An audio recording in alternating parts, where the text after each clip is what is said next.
Continue on the Domino's postgame report. Adam Cavalier alongside head men's basketball coach Chuck Benson. Chuck, this one felt like March. That does not make the end result sting any less. What fight, zeal, and zest showcased by your team to get back into this one after trailing by 16, but heartbreak at the horn. Sum up a tough one on the road in the Convocation Center. Yep. First half, obviously, we got off to a slow start. And credit to North Georgia. When we played them at home last year and won in a decisive fashion, and I told our guys last couple of days, you better believe their coaching staff and their roster remembers last year in that game, and they're going to be having some extra motivation. So I thought that their team came out really, really electric. And they not that they didn't catch us off guard, but they made shots. They were shooting, I think, 74%, maybe the 12-minute media, and we weren't. We were getting some good shots, we just weren't making them. But ultimately, as we tell our guys, tones are set in the first half, games are won in the second, and we went into halftime feeling like we had gathered some information and were able to sort of refocus, settle down a little bit, and then come out and. As I just told our guys, I absolutely loved our response the second half to the first half, and we put ourselves in a position to win the game. Late there were a couple of things that had they gone our way, the continuation and one by Jack, that rules in play. I guess I don't really quite understand. As clear as the officials do, what defines continuation, but that would have obviously given us a lead if he makes the free throw, and then obviously White's big shot there at the end. He's capable of doing those things, and he went and did it. So you come out of this one just feeling. Ultimately, you thought maybe at some point this year, you would experience a loss. And we've now experienced our first loss, and we'll see how our guys respond as we look to host another third in a row Peach Belt foe this coming Saturday. Really did have an NCAA tournament feel to this game. Jack Browder with a double-double with 18 and 10 going against a low down low, and Colin Turner, who finishes with 19. You started with some man, you switched to your zone. Break down that decision, especially in the second half. Well, I think they're both in our defensive package, and sometimes being able to utilize both on any given night is a benefit to us because it can disrupt rhythm and flow of the opponent, and it gives them something. It gives the opponent something else to think about, and so we just sort of felt like what it was giving us in the first half. It sort of was the driver in saying, hey, let's use that more so the second half of this game. And, it sort of getting some really good stops, getting into transition, and then obviously having some guys make some shots in that second half was what made it interesting late. You alluded to it. Did not shoot the ball all that well in the first half, just 41% from the 40% from the field in the opening stanza. It did feel like the missed shots that you had today were the good looks that you won. Is that an accurate assessment? Absolutely. I mean, we go in at halftime and we're thinking, of the shots we missed, a bunch of those were uncontested shots, and I've got great confidence in our guys. We put a lot of time, both in practice and outside of practice, at shot making.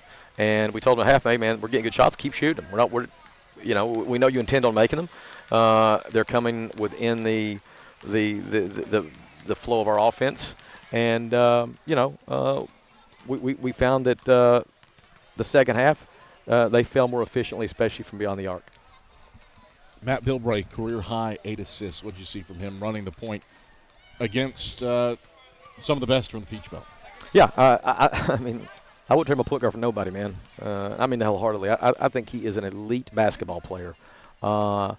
He has a different mindset, and he just, he's sort of playing checkers while the rest of us are playing chess. His understanding and his instincts are just shocking, and he Yeah, I mean, he goes out there and makes tough baskets, but he also facilitates offense.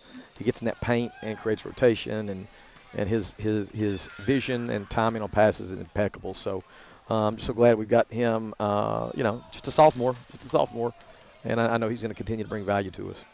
17-2 run in the second half, really from the under 11 to about the 7-minute media. It happened quick. What sparked that surge? Stops. As always. This team will be as good as its defense drives it, and I do believe that we are becoming, and we are finding out early part of this season, November here. We're finding out how we can best put our players in a position within the construct of our defensive package, how we can put them in the positions to get those stops and to get out in transition. I've said before, I thought we had a massive challenge on our hands losing Trey Hubbard from last year to this year, and we were trying to determine how we were going to try to find transition points. And Luke and I talked a great bit about it this summer, and I think he did a great job coming up with some ideas and some solutions to some problems. And up to this point, it's been really beneficial. I do think today our transition was something that North Georgia seemed to be determined to slow down, and they did that by sacrificing some of their offensive rebounding. I think they're an elite offensive rebounding team, but I thought today they were a little bit more concerned about the transition and softened up in terms of their overall volume of offensive rebounders or offensive crashers that go to collect boards. Number one thing that you learned about your team today?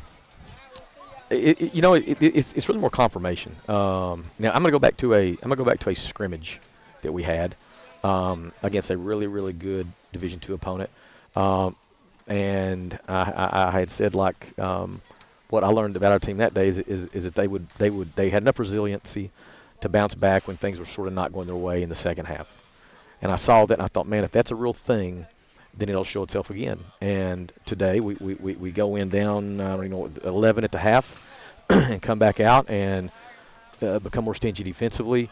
We don't lose the plot. We don't lose our poise. We stay focused on our pregame agreements on the offensive defensive side of the ball. And our guys, again, showed the resiliency. So we're coming out here today with me having a greater sense of confidence in our guys' ability to deal with adversity. And we talk about proactive responses to adversity and how that we can't let in the midst of competition, we can't let adversity distract us and take us off of our game, so to speak. So I'm coming out of this today with a lot of confidence in our guys, and we all are just ready to get on to the next one. The next one is back in Holt Fieldhouse against the Augusta Jaguars. They turned off the lights on us, Cap. They did turn off the lights. It turned off the lights on all the kids shooting on the floor, too. That hospitality bothers me. That lack of hospitality bothers me. Actually, the lack of hospitality. This arena does have a lot of good natural light. But you're back home against Augusta on Saturday. You get to see Dip. What do you have to do to improve upon this one with a good Jaguar team coming to town? Move forward instantly. Got to move forward. Just move forward and get right to task in terms of our preparation. And that's, I guess, probably the number one thing that our coaches got to do right now is make sure that we provide a good, solid, diverse plan and present to our guys Thursday, Friday. That's the preparation part of it. And then the guys then go perform on Saturday. So we're excited that this is the last test before we jump into conference play. And so we need another good challenge. And I know Dip Metris wants to know that his team will be hungry. They're going to be good on both sides of the ball. It'll be a challenge, man. So this is what this team needs at this point before we jump into SAC play. Chuck, pleasure as always. Have a good Thanksgiving. Great. And we'll talk on Saturday. Great. Thanks, Cap. It's Carson-Newman head men's basketball coach Chuck Benson. We continue on the Domino's postgame report after these messages. This is the Eagle Sports Network. How do you know you're in a community, not just a town? Well, strangers